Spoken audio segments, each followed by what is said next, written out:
कटक कहले ओडिशार हृदपिंड। आज मु आपणको से कटकर चौद्वार एक अपरिचित ग्राम निजीगढ़ भयानक कहानी आज मुझे शुणाइबा जाऊँगी।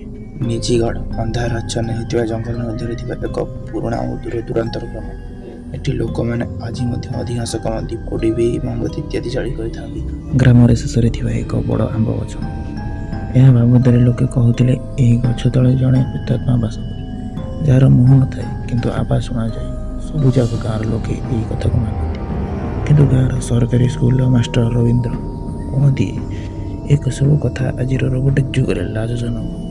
रवींद्र पुओ रोहित जड़े विज्ञान छात्र से यही आंब गछ तल को रात 10टार से कैमेरा ऑफ टर्च नहीं गले देखा कि सतरे भूत अच्छा कि ना बोली। आज विज्ञान जुगर भूत पाप परी लगे। सेठारे पहुँची से किसी फोटो उठाइले। रोहित 3 दिन धरी घर बाहर ना। घरे समय से मन को मन बोलता कि मुझे देखी मुझे भल लगी। चतुर्थ दिन राति 2टा रोहित बापा देखिले रोहित जंगल दिग को चली जाऊे। ग्रामर लोक मैंने अनुसरण कले।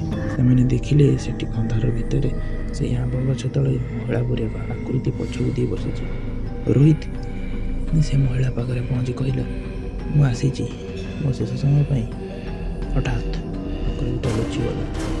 रोहित से अंधारे अचेत होगला। यही घटनार पर गाँव लोक मैंने संकल्प कले गछ को काटे, किंतु जो मैंने गछ काटा गले से शरीर असुस्थ होता है, किए रक्तबांति करुए तो किए झाड़ा होता है। तो यह देखिए गाँव लोक मैंने जड़े पंडित को डाकिले।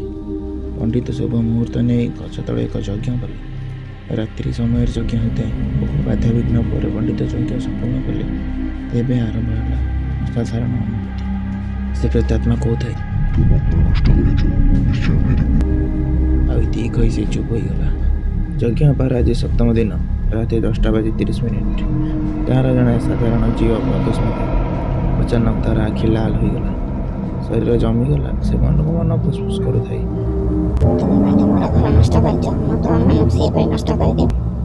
ये कही से अबंचा भाव हसिला। से हसरे लुचि रही है प्रतिशोधर निआ। हठात गाँव गोटे छोट झील दर्पण नहीं से प्रेतात्मा आगे देखाईदेला। प्रेतात्मा मधुस्मिता शरीर बाहरी दर्पण बंदी हो रहीगला। गाँव पंडित पूजापाठ कर मुक्ति देदेले। से बेटार ग्राम में सब ठीक ठाक चली। यही कथा रोहित कहवा समय तार पार्टी एपरी खनी मारू थाए। यहीपरी कहानी शुणा को आम चैनल को सब्सक्राइब और लाइक करंतु। जदि आपण पाखरे कौन पैरानॉर्मल एक्टिविटी स्टोरी अच्छी तो मत इंस्टा डीएम करें। जय जगन्नाथ।